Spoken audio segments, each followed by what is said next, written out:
History of Royal Malaysia Police. The Straits Settlements. The beginning of modern police force can be traced back to 1807 with the introduction of the Charter of Justice in Penang, which cleared the laws enforced by police. A second charter was issued in 1825. Police Force Ordinance enacted in 1871 and came into force the following year until 1942. The ordinance placed the police forces in all three strait settlements, Penang, Singapore, and Malacca, under one strait settlement police command in Singapore. Federated Malay States.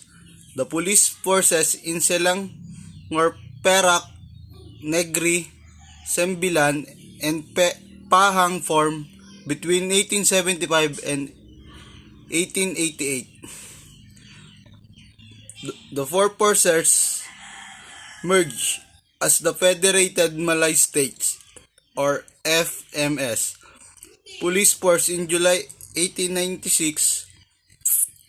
It was led by a commissioner of police and had its headquarters in Bluff Road Hill, the present-day Bukit Aman. The police force enactment came into force in 1924 and gave greater clarity to police role, function, and responsibility. The standard blue uniform was introduced for all states with the identity of contingents distinguished by type of button and badges. The Unfederated Malay States. The police force in Johor, Kedah, Kelantan, and Terengganu were taken over from Malay and Siamese leadership by the British to help modernize and develop it to resemble the force in FMS. However, the police force in Perlis was headed by Malay Police Chief without British stewardship. Sabah and Sarawak. Sarawak had the Sarawak Constabulary, while Sabah had the North Borneo Armed Constabulary, which was known as North Borneo Police Force after Japanese occupation. Both forces were absorbed into Royal Malaysia Force when Malaysia was formed in 1963. Japanese occupation and aftermath. The local police force became the arm of the Japanese military administration during the occupation and were also used against Chinese Malayan People's anti-Japanese army. After the occupation, the forces were given the refreshers course and merged under one umbrella called the Civil Affairs Police Force in September 1945. Malayanization.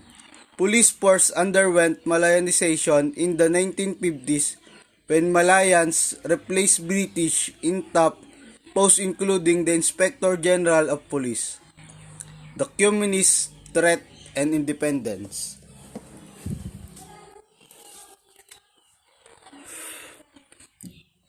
The police force grew sevenfold to 161,281 personnel at the height of emergency in 1950, where the Communist Party of Malaya wanted to take over the country. They lost 5,554 men but killed 11,222 communist terrorists. Important divisions were set up under the Federation of Police, including the Special Branch, the Flying Squad or Jungle Companies, BAT 69, Sinyoyo Prac, comprising Orang Aslis, Police, Volunteer Corporation, and Auxiliary Women. 5 departments were established to improve organizational structure, including for administration, finances, criminal investigation department, and special branch. Service-oriented operation team Operasi Bersaja Berkhidmat was launched on December 15, 1952. Became known as the Royal Federation of Malaya Police on July 24, 1958. Formation of the Royal Malaysia Police became known as the Royal Malaysia Police following the formation of Malaysia in 1963. Singapore pulled out when Nitlit left the Federation in 1965.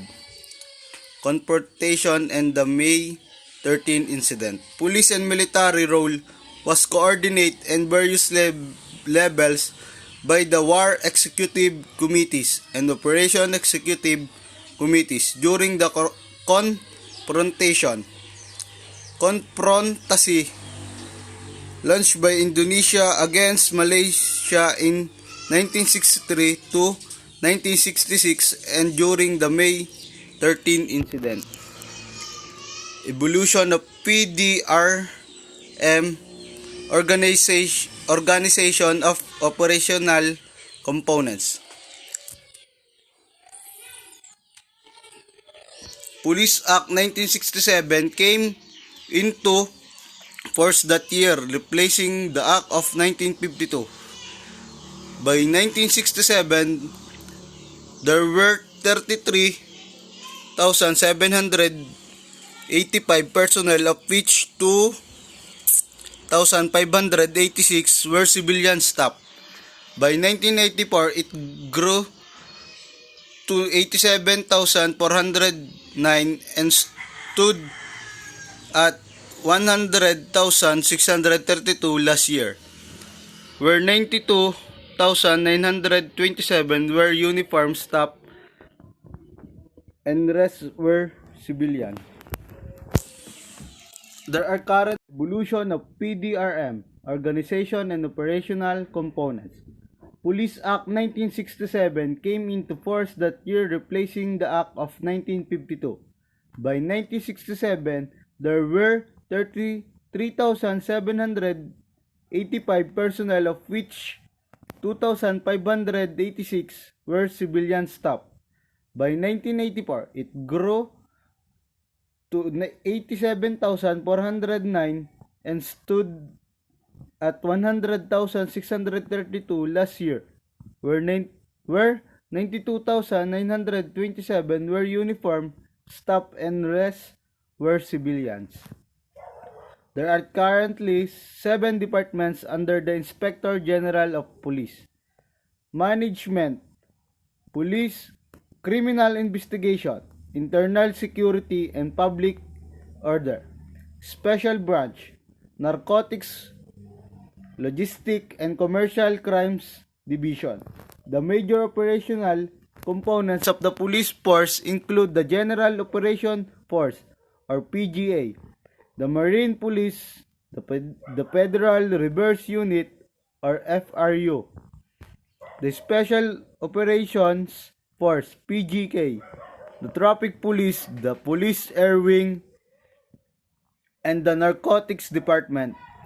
Others are the Criminal Investigation Department, the Commercial Crimes Investigation Department, the Special Branch, the Women Police and Police Volunteer Reserve. PDRM into the 21st century. The force has been called upon to reinvent itself in order to respond better to rapidly changing environment, which include changed lifestyle and urbanization, advances in technology, rise in public expectations, and demands for transparency. the key challenge to regain the good image it enjoyed during the 1960s to 1980s, as their image has been seriously undermined in the last decade due mounting public perception of corruption and power abuse in the force. The relevant law of Royal Malaysia Police. Police Act in 1967, an act relating to the police organization, discipline, power, and duties of the Royal Malaysia Police and matters incidental thereto.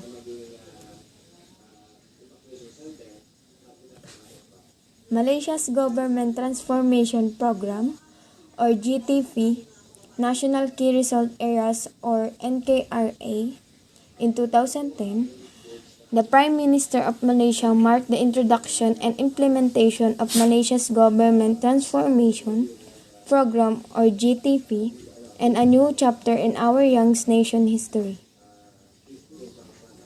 This bold and unprecedented program was aimed to radically transform the way the government works so we could better serve the people. This entire program is based on the premise of the government's commitment to people first, performance now, under the One Malaysia banner. This slogan, the goal is nothing less than a better quality of life for all Malaysians. There are 6 pillars or National Key Result Areas, or NKRAs, in the GTP based on the people's most pressing concern. There are reducing crime, fighting corruption, improving student outcomes, raising living standard of low-income household, improving rural basic infrastructure, and improving urban public transport. With the implementation of the initiative under the Fighting Corruption NKRA, the government has continued to demonstrate dedication towards eliminating corruption and graft in the nation. The Fighting Corruption NKRA focuses on 3 key areas that are most prone to corruption, which are regulatory and enforcement agency, government procurement, and grant corruption. Under the Fighting Corruption NKRA for regulatory and enforcement agency, and in RMP is working together with the other 4 enforcement agencies, namely the Malaysia's Anti-Corruption Commission, Royal Malaysia Custom and Excise Department, Road Transport Department, and Immigration Department, and subsequently came up with 5 initiatives on fighting corruption in the respective agency. First, to strengthen and empower compliance units in law enforcement agency. RMP Disciplinary Unit under Inspector General Police, Compliance and Monitoring Unit. This unit will emphasize enforcement to eradicate corruption, abuse of power, and compliance of rules and regulation. The second one is rotation of staff in hot jobs.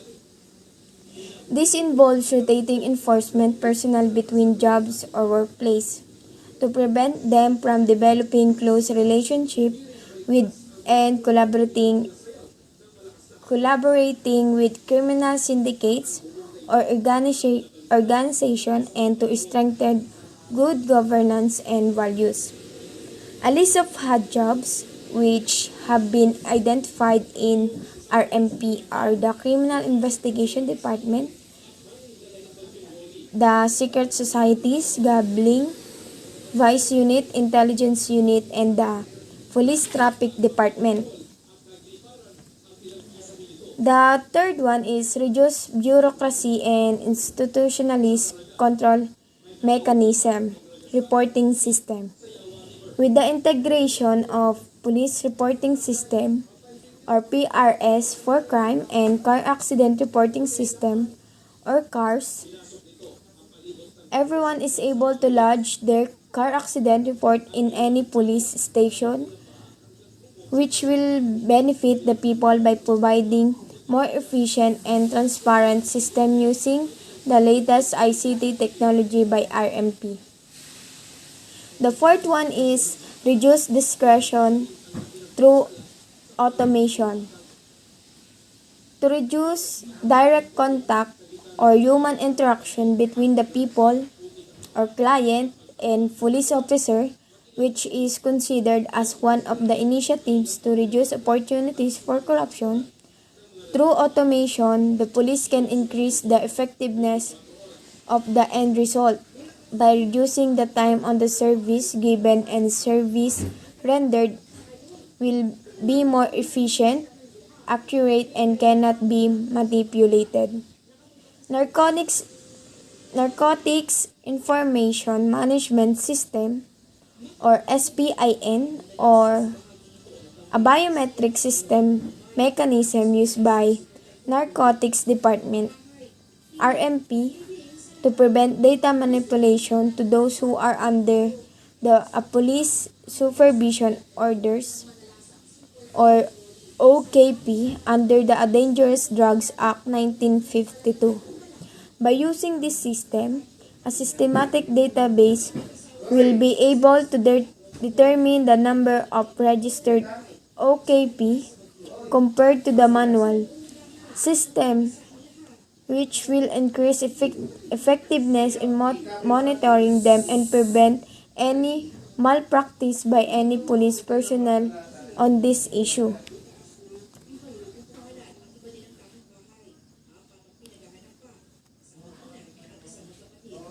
The fifth one is Whistleblower Protection Act or WPA in 2010 to encourage our informers or officers to break the blue code of silence against fellow officers who are involved in corrupt practices, criminal acts, or others misconduct.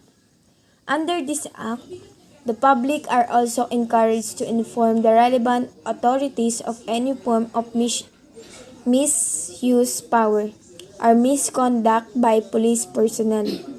The act also provides immunity to informers from civil or criminal charges.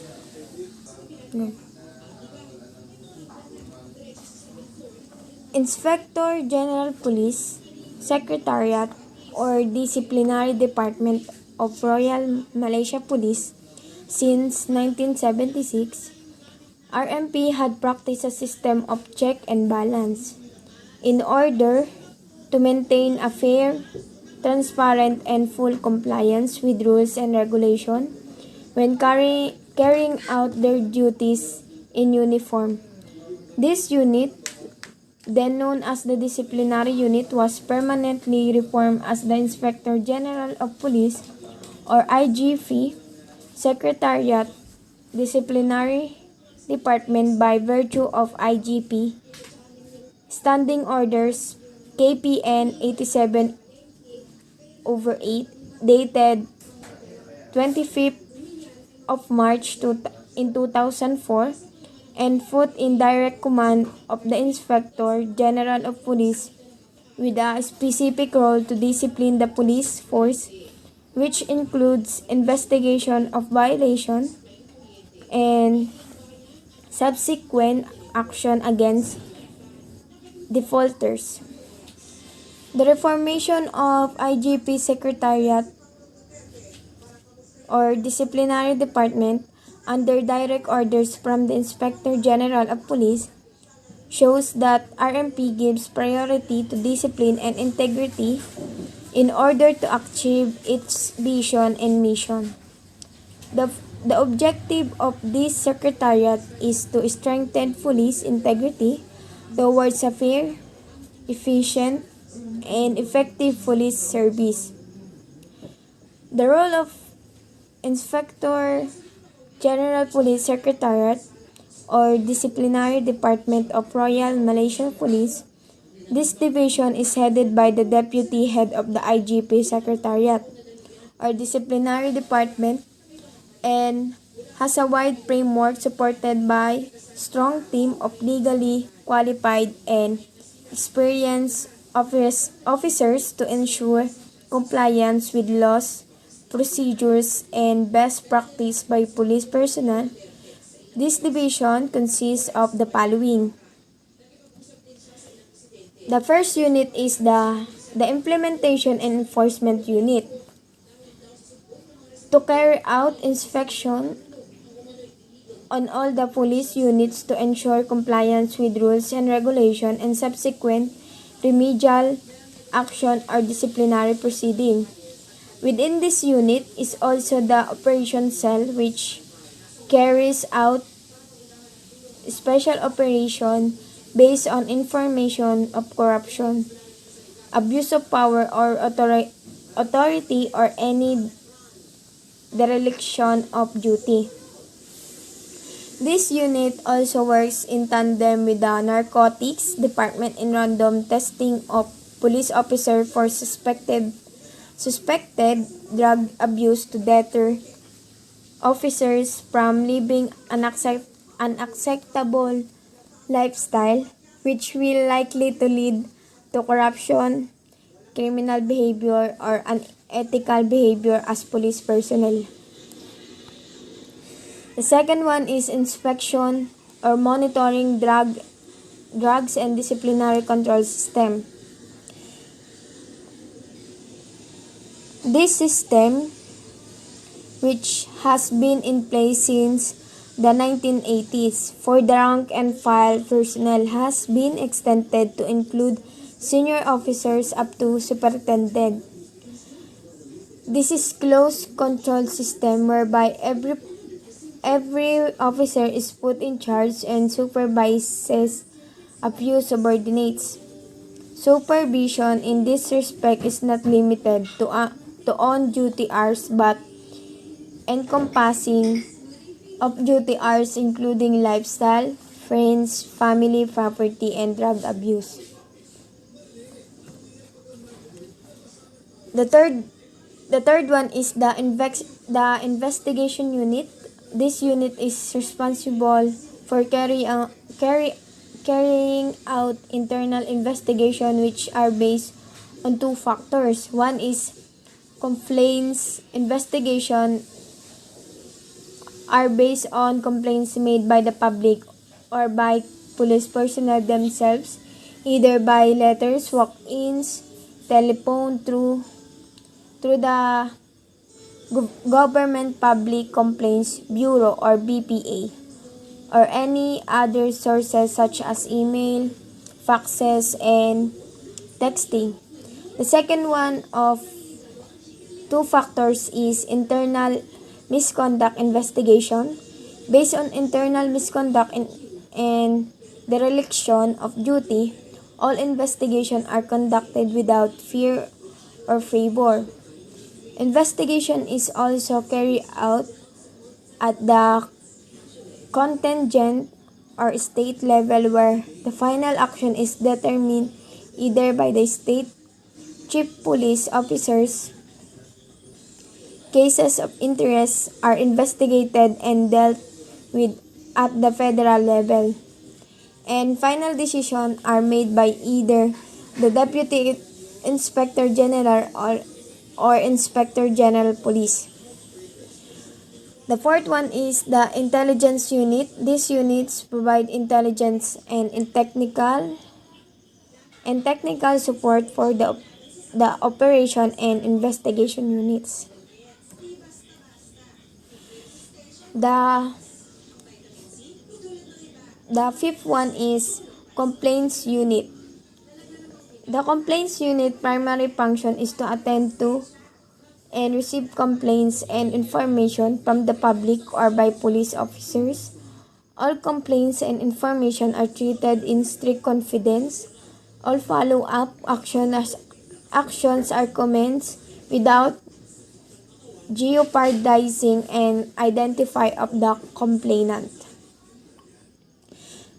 The sixth one is declaration of assist unit. This unit is solely responsible for the management, investigation, and recording of declaration of assets of all police officers. Under the public officers conduct and discipline regulation in 1993, all civil servants are required to declare their assets or on joining the service, procurement, disposals, and when otherwise required.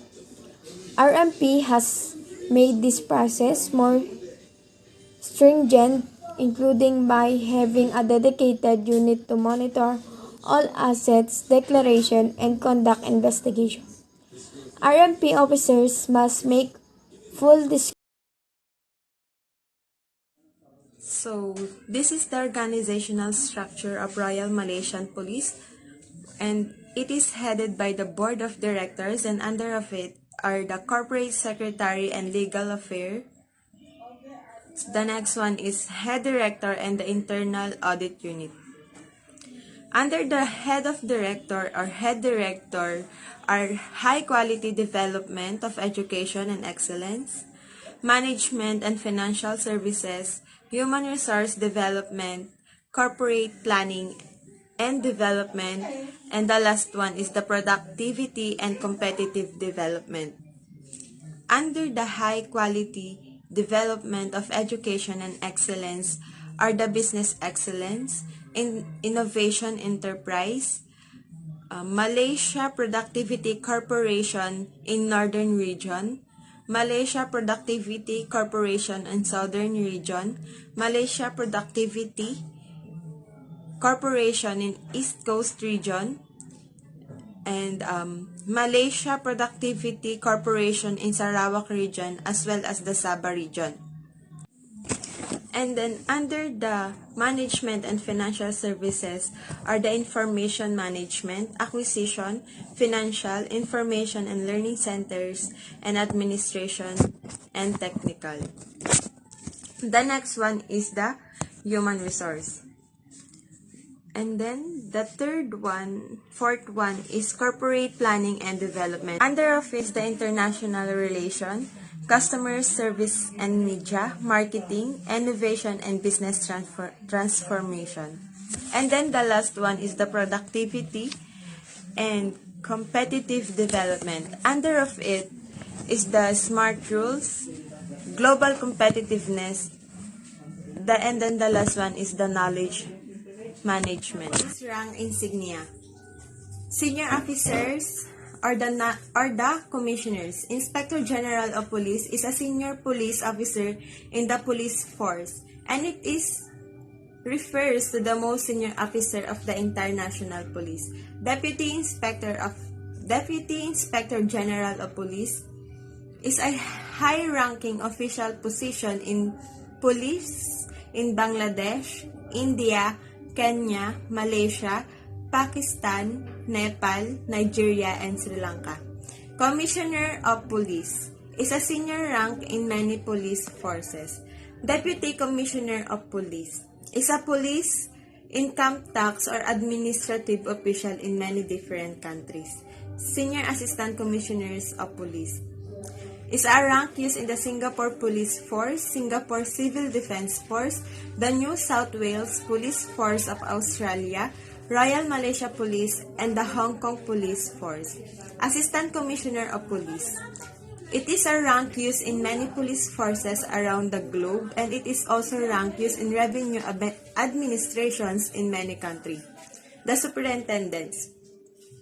Superintendent of Police is a rank in British Police Services. It is in the most English-speaking Commonwealth nations in many Commonwealth countries.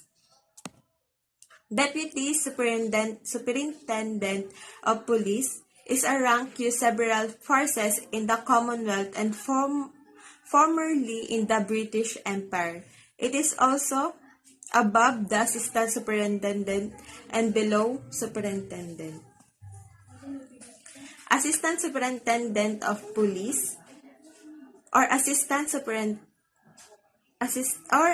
superintendent is a rank that used by police forces in British Empire. Inspector is both a police rank and administrative position. Both used in number of contexts, however, it is an equivalent rank in each police force. Probationary inspector is the senior most of non-commissioned officer. They are also the lowest ranking police officer to wear their rank insignia on epaulets on both shoulders. Sub-inspector is a rank used extensively or widely in South Asia. It includes the Bangladeshi police, Indian police, Pakistani police, and Sri Lanka police, which is primarily based on the British models. Sergeant Major is a non-commissioned rank or appointment in militaries around the world. In Commonwealth countries, the barrio degree of Sergeant Major are appointed held by warrant officers. Sergeant is a rank in many uniform organizations, principally military and policing forces. Corporal is a military rank in use in some form by many militaries and by some police forces or other uniform organization. Constable. Lance Corporal is a military rank used by many armed forces worldwide and also by some police forces and the uniformed organization. It is below the rank of corporal and it is typically lowest non-commissioned officer, usually equivalent to the NATO rank grade OR3. Constable or PC is a holding a criminal law enforcement. Insignia. The flag and insignia of the Royal Police has a blue-colored background which symbolizes the Malaysian masses. In the center of the flag is the PDRM or the Police Diraha Malaysia symbol colored white or silver. The police symbol is made up of intersected Chris and ilang or kwelang machete. Above the PDRM symbol, there is a tiger head in a garland of paddy of flower with a scroll underneath bearing the name Police Diraha Malaysia. Arabic lettering in the crown includes the words Allah on the right and Muhammad on the left. The crown depicted the Royal Malaysian Police insignia, and it is the reference to the King of Malaysia. Chris and the ilang sword. It is an important symbol of the Malay Peninsula. This particularly weapon used by Malay warriors in the past. The ilang or kwelang symbolizes the states of Sarawak and Sabah in East Malaysia, and it represents the spirit of heroism. The tiger head symbolizes courage, strength, and spirit of Royal Malaysian Police. Paddy flour is a reference to paddy and rice, the staple food for Malaysian and signifies national prosperity. Royal Malaysian Police System, Policing, Mission, Vision, and Function. Ang Royal Malaysian Police ay isang parte ng security forces ng Malaysia. Nakapokus ang mga ito sa traffic control hanggang sa intelligence gathering. Ang intelligence gathering ay ang pagkuha ng impormasyon tungkol sa isang tao sa pamamagitan ng impormasyon tungkol sa ibang partikular na tao na kinolekta para sa pakinabang ng iba at magkakaugnay na mapagkukunan. Ang nasabing impormasyon ay maaaring nakolekta gamit ang military intelligence, government intelligence, or commercial intelligence network. Ang headquarters ng Royal Malaysian Police ay matatagpuan sa Bukit Aman, Kuala Lumpur. Sinabi din dito na para sa katuparan ang mga responsibilidad nila, Ang Royal Malaysian Police ay tinutulungan o sinusuportahan ng extra police constable, police volunteer reserves, auxiliary police, police cadets, and civilian service elements.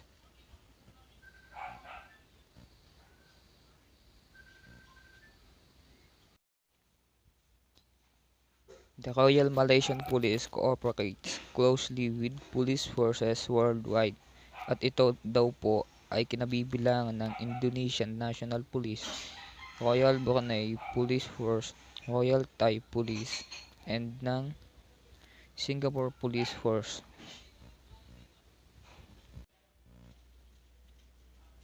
Ang kanilang mission ay a leading enforcement agency of integrity, competent, na committed to work with the community. At ang vision po nila, the Royal Malaysia Police Force is committed to serve and protect the nation and to work in partnership with the community in maintaining law and order. Law and order.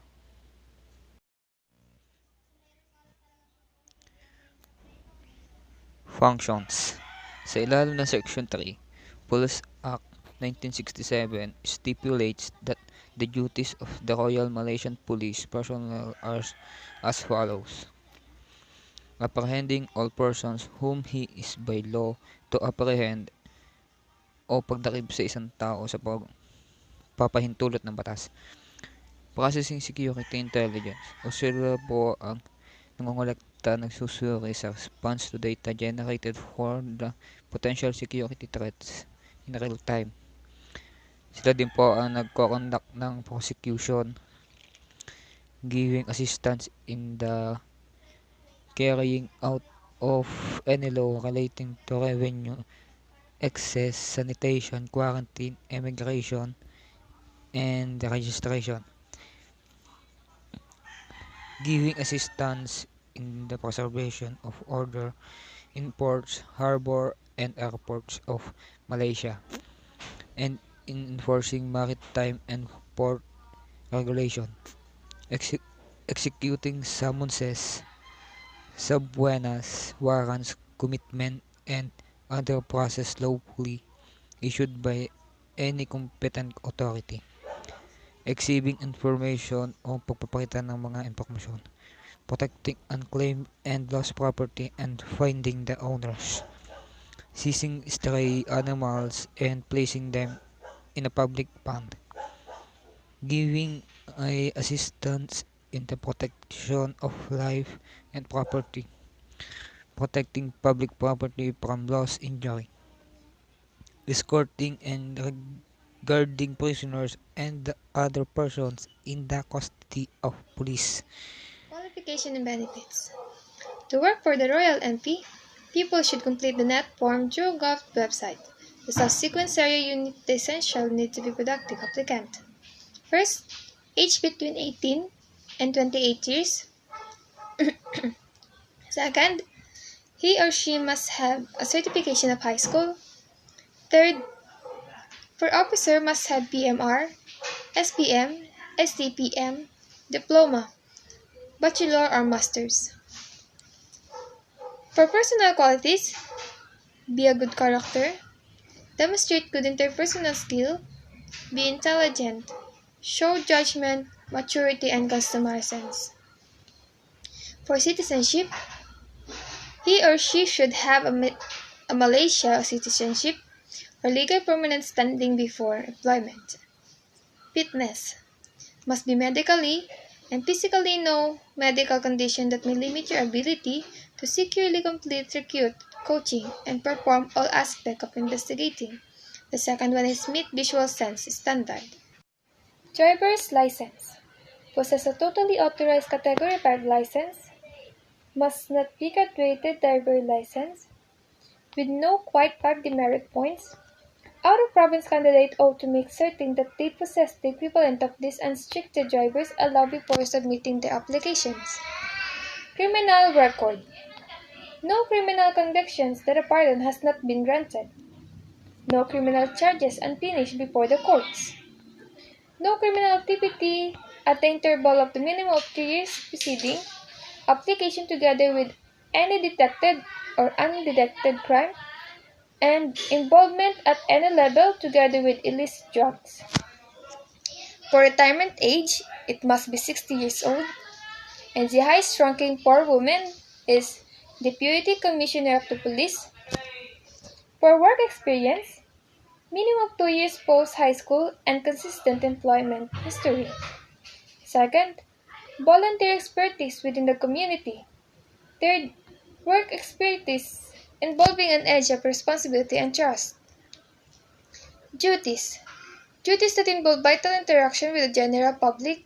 The second one is applied data of computers, together with, however not restricted to, MS Window, Word, Outlook, and basic typewriting skills.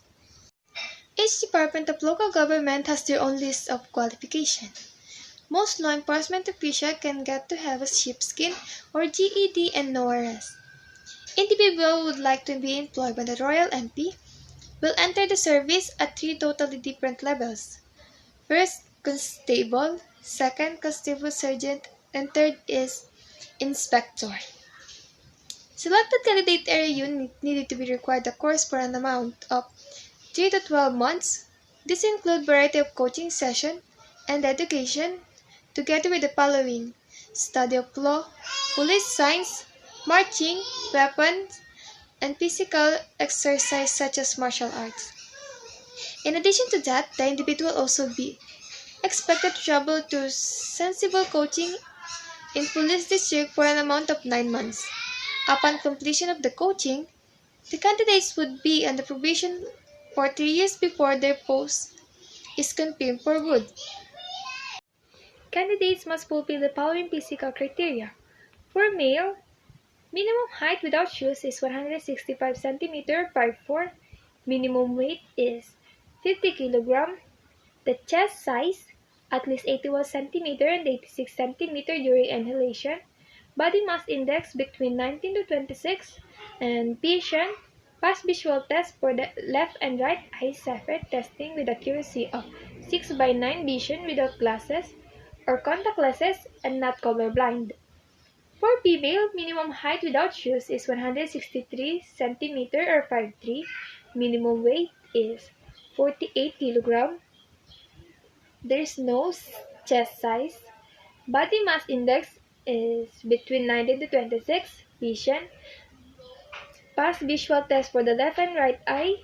Separate testing with accuracy of 6:9 vision without glasses or contact lenses and not colorblind. Benefits and compensation.